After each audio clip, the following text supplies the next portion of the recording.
Okay, so typically when I work with you, it's for our reading lessons, our literacy lessons, and today we're doing a social studies lessons. So that'll be kind of fun to do something different. Do you like social studies? Yeah? That's great. Okay, so I have KWL charts. Have you used a KWL chart before? No. Okay, perfect. We can do this together then. Okay, so KWL the K stands for what I know, the W is what I want to know, and then the L is what I learned. So today we're going to go over the Civil War. Have you heard about the Civil War before? Yeah. So we're going to use this chart and we're going to fill it out today. And basically, we'll start off with what I know. So in this column, you'll write what you know about the Civil War. Anything that you know. And I'll do the same. And then we can share what we know.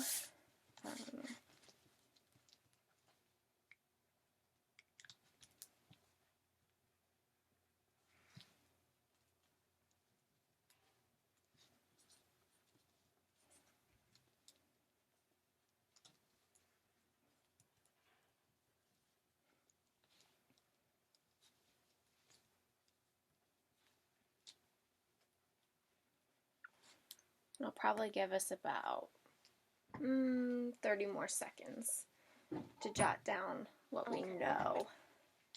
Are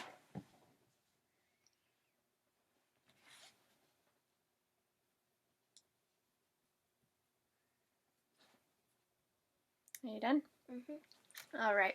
So what did you put down for what you know about the Civil War? A big fight and a lot of people died. Yes, that's right. So it was a big fight. Do you know who the big fight was between? No. Okay. So what I put down was it was between the North and South, the northern states and the southern states. And like you, I also said that people died. Lots of people died.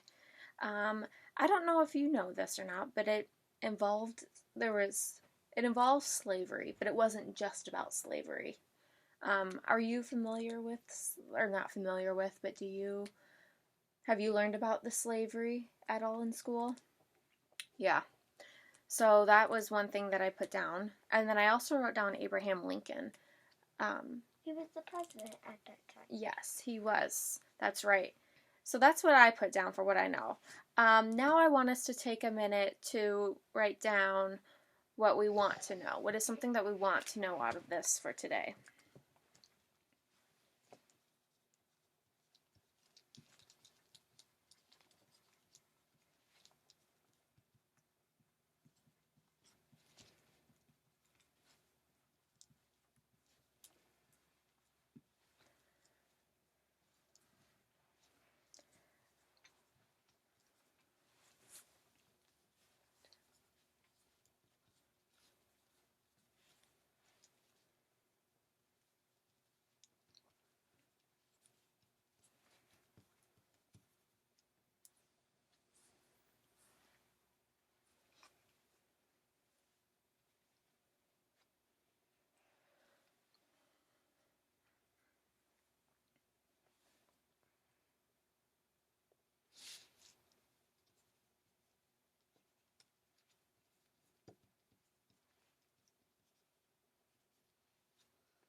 Okay.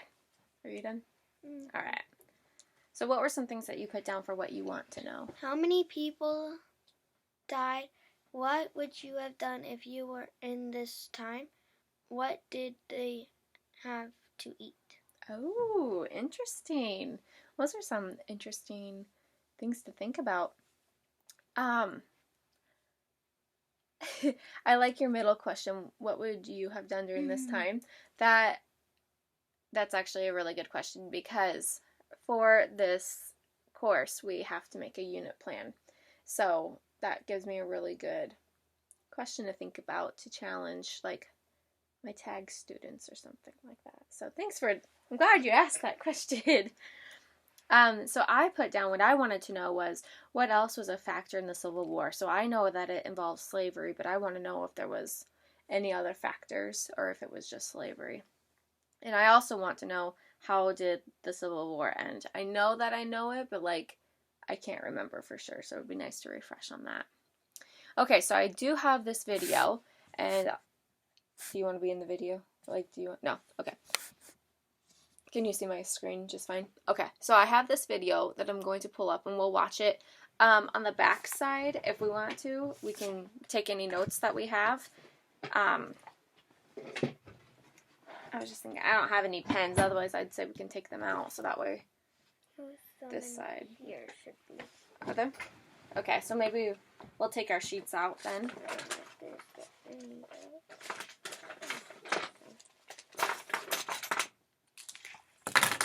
Okay, perfect. We'll take our sheet out of, that way we don't lose what we put on here.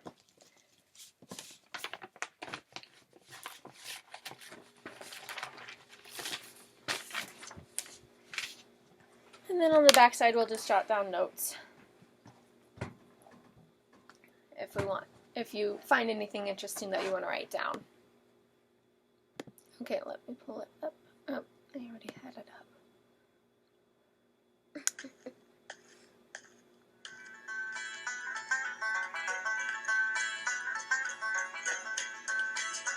So what exactly caused the Civil War? The first issue is slavery. The second issue was constitutional interpretation. The third issue were cultural differences. The fourth issue, economic differences. And the fifth issue, the election of Abraham Lincoln. While the Civil War did not begin as a war to abolish slavery, issues surrounding slavery deeply divided the nation. In the North, Northerners opposed slavery. They believed that slavery should be abolished for moral reasons. And in the South, Southerners supported slavery. They felt that the abolition of slavery would destroy their region's economy. Contrary to popular belief, not all white people in the South owned slaves. In reality, it was only a small proportion of the white population that owned slaves. Slavery was an awful institution. Slaves were given no rights, they were not paid for their labor, and some were even killed for trying to escape. The people of the North simply did not subscribe to the institution of slavery. They thought it was wrong and illegal. Government leaders and people of the South took great offense to this. They thought that it was a way of life that had been supported in the United States since its beginnings. Author Harriet Beecher Stowe published Uncle Tom's Cabin prior to the Civil War. Uncle Tom's Cabin was one of the most dramatic fictional accounts ever written about slavery. In fact, many historians point to it as a cause of the Civil War. There were significant cultural differences between the people of the North and the people of the South. People of the North and people of the South simply lived different lifestyles. People in the North lived in an urban society where they held jobs in factories. People that lived in the South relied primarily on an agricultural society. People lived on plantations, and people lived on farms. People in the South simply didn't understand big city life. Farms and plantations in the South operated as very small villages. Slaves were owned by the plantation masters. They were bought and sold, and they were forced to work against their will. Despite working with dangerous equipment, slaves were not given a sick day or given opportunities to go to the hospital. They simply had to work against their will without pay. Slaves in the South could not entertain the idea of running away because of acts like the Compromise of 1850. This was a strict enforcement of the Fugitive Slave Act. It required the return of runaway slaves. Next, there were differences in how people of the North and people of the South interpreted the United States Constitution. People of the North and people of the South interpreted the Constitution very differently, especially with how much power was given to the federal government and how much power was given to the state governments. People in the North believed that the nation was a union and could not be divided. They supported a strong central government. They believed that the national government's power was supreme and more authoritative over that of the states. People of the South and government leaders within the South believed that they had the power to declare any federal law illegal. Most Southerners believed that states had freely created and joined the Union so they could freely leave it as well. The election of Abraham Lincoln, who supported the end of slavery, was the final straw for the South. They decided that they would secede or break away from the Union and elect their own president. The first president of the Confederate States of America was Jefferson Davis. Jefferson Davis was a huge supporter of states' rights. Southern government leaders had no problem separating themselves from the Union. South Carolina seceded first. Mississippi then seceded. Then came Florida, Alabama, Georgia, Louisiana, Texas, Virginia, Arkansas, North Carolina, and then Tennessee. Next, there were economic differences between the North and South. People of the North and people of the South simply had different ways of making a living. Laborers in the North could rely on manufacturing and industry jobs, and they favored tariffs to protect factory workers and workers from foreign competition. Manufacturers in the North were turning huge profits. Developing technology throughout the South increased the profits of large plantation owners and business owners. Government leaders throughout the South opposed tariffs that would increase the prices of manufactured goods. They feared that England might not buy their cotton if the tariffs were added. The next big difference between the North and the South relies heavily on the election of President Abraham Lincoln. The election of President Abraham Lincoln was like adding gasoline to a fire. About a month after the election of President Abraham Lincoln, he refused to give up Fort Sumter in South Carolina, and the war subsequently began. Lincoln knew his job would be to unite the country. Lincoln proved to be a capable commander-in-chief for his Union military. So just to review, the causes of the Civil War were slavery, constitutional issues, cultural differences, economic differences, and Abraham Lincoln.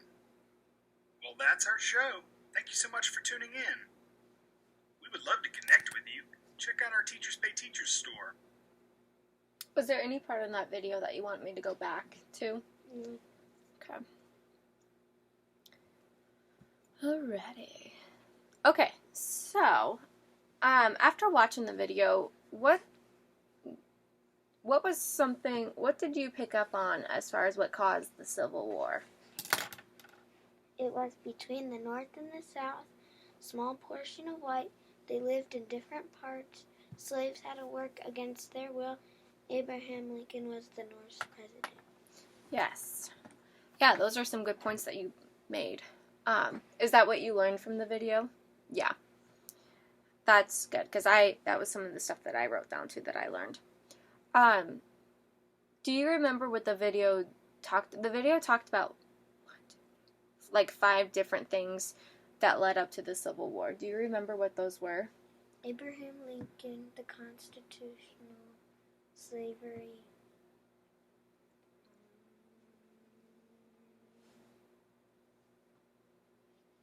What else was it? There's one more. The other 2 were cultural and economic. Yes. So the first one was slavery. The Northerners believed... What did the Northerners believe about slavery? The white? I don't know. The North... Like, were they for slavery, or were they against slavery? They were... Do you remember? No. So, the Northerners, they were against slavery because they didn't think it was morally right. When something is morally right, do you know what that means? When it's morally right? Like, so we value things in life. Whether it's hard work, trust, honesty, like there's characteristics that people have that we call values, and that's what they like. So the Northerners believed that it wasn't okay for the Southerners to have people like them be slaves. They said it was morally wrong, and it went against their values. But people in the South were they were for slaves because they didn't think that the slaves were the same because they were black and they weren't white. And if they were white, then they wouldn't have the slaves. But because they were black, they were of a different color. The white people, or the Southerners, believed that they weren't on the same ground, I should say, as the white Southerners. So with the cultural part, that's part of their culture, that the Southerners believed that black people should be slaves because this gets into like a very deep discussion, which really we should save that for another day. But I guess culturally, though, they lived different lifestyles between the North and the South. The Southerners, they didn't have manufacturing companies and power plants and things like that. They lived... Do you remember how they lived? Poorly. Yeah, kind of poorly. They lived, well, yeah, in a way. Like, it was out... Like, nowadays we say it's outdated, because everywhere you go you see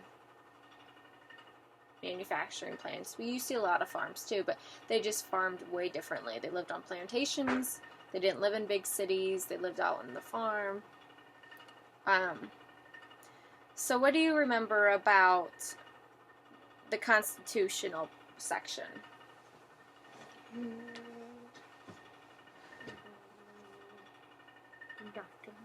Nothing.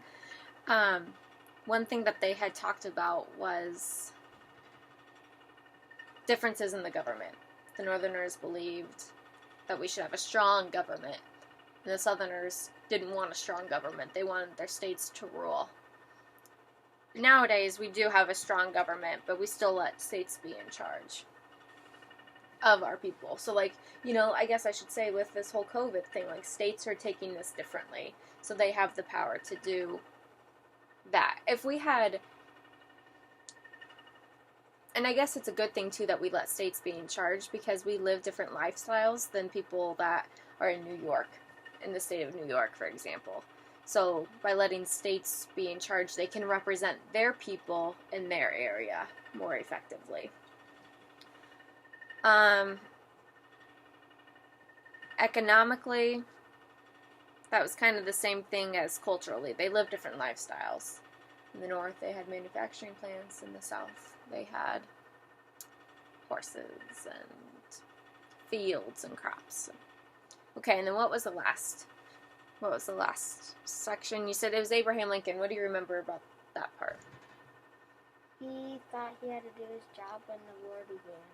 Right. And what was his job? To stop it. Yeah, to unite the people. That's right. And I remember the video had said, it was like letting a big, Abraham Lincoln being elected was like a big, adding more fuel to the fire. So, okay, do you have any questions about the video? No. No? Did you like the video? Mm-hmm. Yeah. What did you like about it? How it taught me. Yeah. Were there some terms in there that were kind of difficult, though? Yeah, I should have stopped the video at that time. Is there anything in the video that you would like to learn more about? Mm-mm. No. Mm-mm.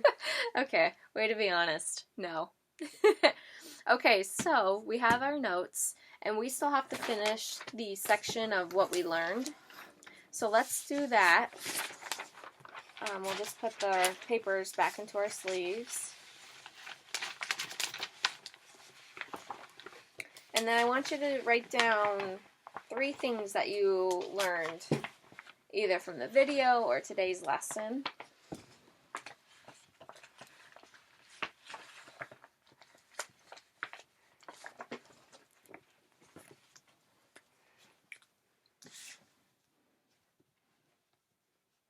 And I will do the same.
Okay, do you want to go or do you want me to go first?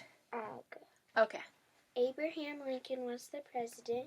South lived poorly and had to work hard. Small portion of white. I wrote that down too.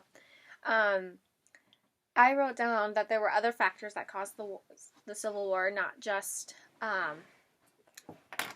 slavery. You know, we talked about those factors too. I also wrote down that only a small percentage of the Southerners had slaves. That was surprising to me. And I also wrote that the Southern states didn't like Abraham Lincoln. I remember when I was in school and I learned about the Civil War, I thought everybody liked Abraham Lincoln. But no, I guess not. I do know that there were some questions. One question did not get answered for me, and one question did. Because the one question I wrote down, what else was a factor in the Civil War? So I learned that it was like the constitutional, economical, cultural, Abraham Lincoln, and then of course slavery. But one question did not get answered, and that was, how did the Civil War end? If we were doing this unit in class, I would have students think about the questions, and during their free time they could look up their questions that they still wanted to get answered. Did you get any of your questions answered? No. No, you didn't. That's right. But that would be something, if we were done with an activity early, that would be something that I would have you do, is just look up your answers. Or look up your questions and find those answers. So, okay, well that was all I had. So thank you for being my student all semester long. Hopefully you enjoyed my lessons.